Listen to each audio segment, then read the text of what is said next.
Bismillahirrahmanirrahim. Assalamualaikum warahmatullahi wabarakatuh. Alhamdulillahirabbil alamin. Allahumma shalli ala sayidina Muhammad wa ala sayidina Muhammad wa barik wasallim. Gimana anakku kabarnya di rumah? Mudah-mudahan dalam keadaan sehat walafiat dan adik-adikku senantiasa semangat untuk belajar. Amin ya Allah ya rabbal alamin. Baik, pada kesempatan ini kita bertemu lagi dan mudah-mudahan kita diberikan kesehatan yang begitu luar biasa. Pada kesempatan ini kita masuk ke judul yang baru. Pelajaran keempat yaitu bulan Ramadan yang indah.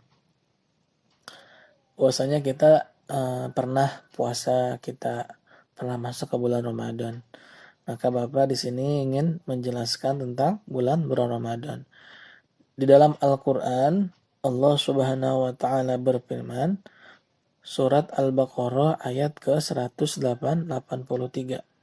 Di situ Allah berfirman, berkata, menjelaskan, yang berbunyi, A'udzu billahi minasyaitonir rajim.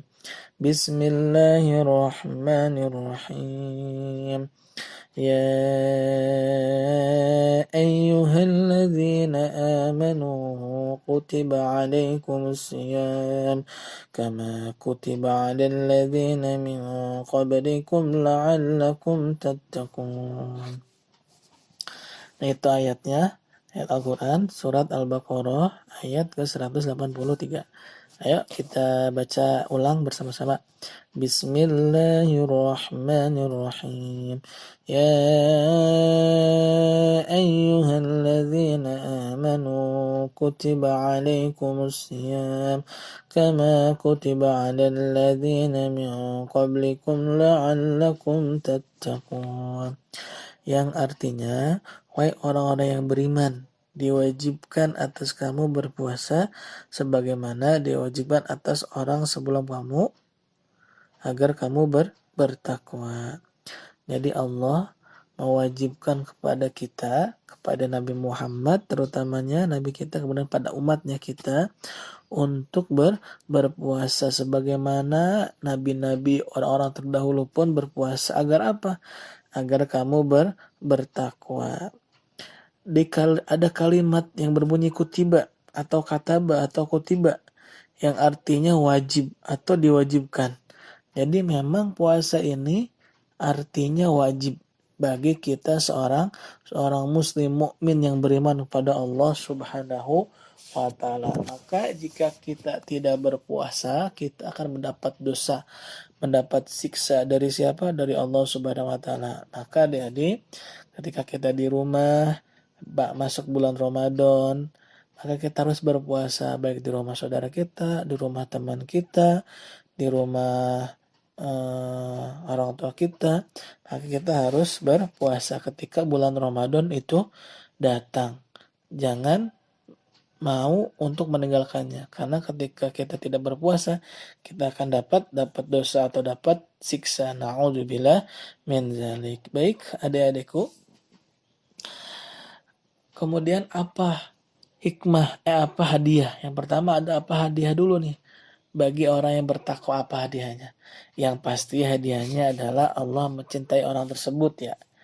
Tapi yang pada sesungguhnya hakikatnya adalah orang tersebut akan menjadi orang yang bertakwa. Apa artinya takwa? Jadi ketika orang beres puasa, hebat, dia puasa Ramadan akan diberi gelar orang yang takwa. Apa itu yang takwa?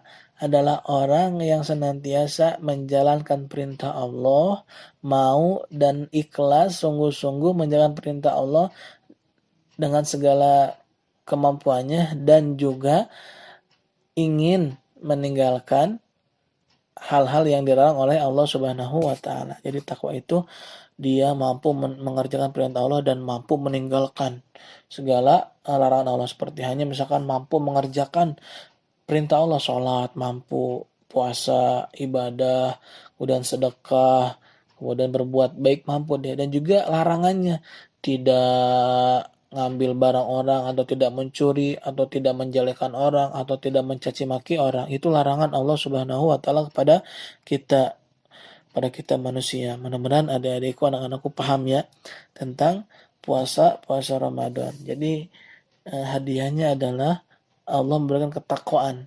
Jadi senang, semangat untuk melakukan kebaikan atas perintah Allah Subhanahu wa taala. Kemudian kita harus menjadikan puasa kita ini puasa yang terbaik agar kita menjadi orang yang bertakwa tadi. Puasa dalam bahasa Arab disebut dengan saum atau siam. Artinya menahan diri dari segala sesuatu seperti menahan makan, minum, nafsu, dan menahan berbicara yang tidak bermanfaat. Sedangkan puasa menurut ajaran agama Islam artinya menahan diri dari hal-hal yang membatalkan sejak terbit fajar sampai terbenam matahari dengan niat dan beberapa syaratnya. Jadi puasa secara bahasa adalah siam atau saum.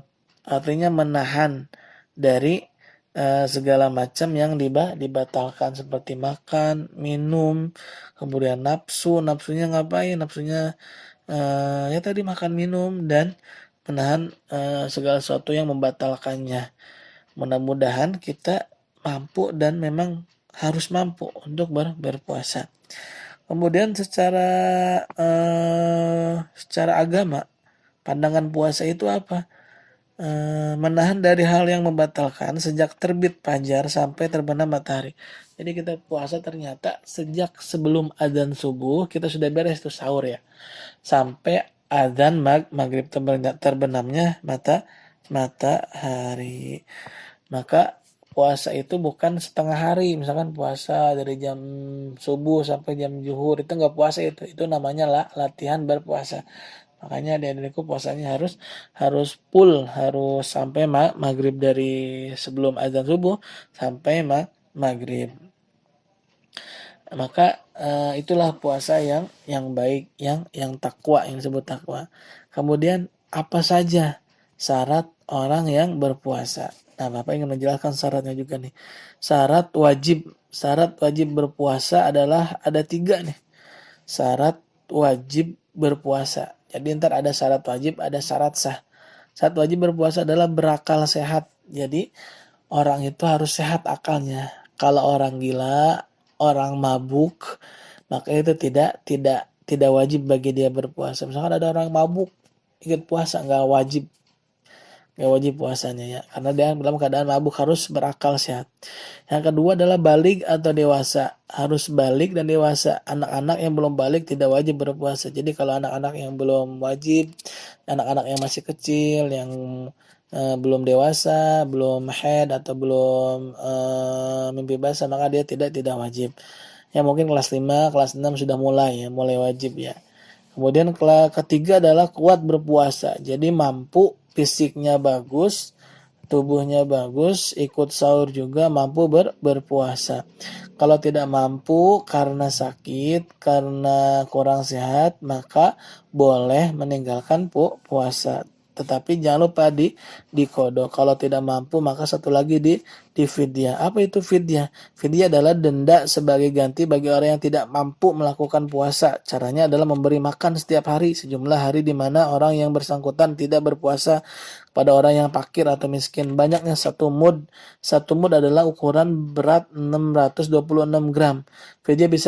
Fidyah juga bisa berupa beras atau makanan pokok yang mengenyangkan di daerah tersebut, di kaum tersebut, di negara tersebut, di tempat tersebut. Jadi kalau ketika kita mampu mengkodok puasa, maka kita mampu kodok. Ketika kita tidak mampu kodok, maka kita terkenakan hukum fidyah tadi, memberi makanan pokok kepada fakir miskin selama kita banyak berpuasa. Yang selanjutnya adalah syarat sah puasa. Tadi kan syarat wajib, yaitu balik, berakal, kemudian kuat berpuasa. Sekarang syarat sah puasa, apa syaratnya? Syaratnya di sini ada 5. Di buku paketnya, adik-adikku, anak-anakku yang selesai, ada 5. Yang pertama adalah Islam. Jika orang yang berpuasa itu syarat sahnya harus wajib orang Islam. Kalau bukan orang Islam, itu orang Kristen, orang Buddha, Konghucu, Hindu, itu enggak wajib berpuasa dan enggak sah berpuasa. Yang kedua berakal, yang tadi lagi masih berakal. Yang ketiga mumayyiz atau tamyiz, yaitu cerdas dan dapat membedakan antara yang baik dan buruk. Dapat membedakan hal-hal yang baik dan buruk. dapat mengetahui hal yang dan buruk. Yang keempat adalah suci dari haid bagi wanita. Jadi suci dari haid dari haid wanitanya. Orang yang tidak sah berpuasa, orang haid tidak sah berpuasa, nggak boleh berpuasa orang haid karena dalam keadaan kotor. Adapun nifas adalah kondisi setelah seorang ibu melahirkan, mereka juga tidak sah berpuasa. Jadi ada juga nifas. Nifas itu setelah orang tua atau ibu-ibu melahirkan, maka itu tidak boleh berpuasa. Kemudian syaratnya yang kelima adalah dalam waktu yang diperbolehkan berpuasa. Bulan Ramadan kita dilarang berpuasa pada bulan hari raya Idul Fitri dan Idul Adha dan hari tasyrik yaitu tanggal 11, 12 dan 13 bulan haji. Jadi yang kelima adalah syaratnya harus di dalam bulan puasa. Yang pertama kita ulangi syarat puasa dari Islam berakal, memayyiz atau tamyiz, suci dari hadas haid bagi wanita uh, dan semacamnya. Yang kelima adalah dalam waktu yang diperbolehkan. Kemudian yang terakhir adalah rukun puasa. Nah, yang terakhir adalah rukun puasa. Rukun puasa itu apa? Pertama, berniat. Jadi wajib ketika kita sebelum azan subuh atau di malam hari kan habis tarawih itu biasanya ya, kita berniat puasa menyengaja, bukan tidak sengaja, menyengaja, disengaja waktunya setelah matahari terbenam sampai sebelum terbit fajar shidik. Jadi sebenarnya waktunya setelah maghrib juga boleh niat lagi puasa, setelah isya boleh atau setelah tarawih. Kemudian kedua adalah, yang pertama kan tadi berniat, kedua adalah menahan diri kita, ditahan diri kita nih segala yang dapat membatalkan puasa melalui dari terbit fajar shidik hingga terbenam matahari. Jadi kita harus menahan diri kita untuk tidak makan apapun, untuk tidak minum apa dan semacamnya. Mungkin dari Bapak sekian, mudah-mudahan adik-adikku bisa memahami dan bisa mengamalkan ketika bulan Ramadan tiba. Mudah-mudahan bermanfaat ya anak-anakku dan anakku dalam sehat walafiat. Sekian, terima kasih. Wassalamualaikum warahmatullahi wabarakatuh.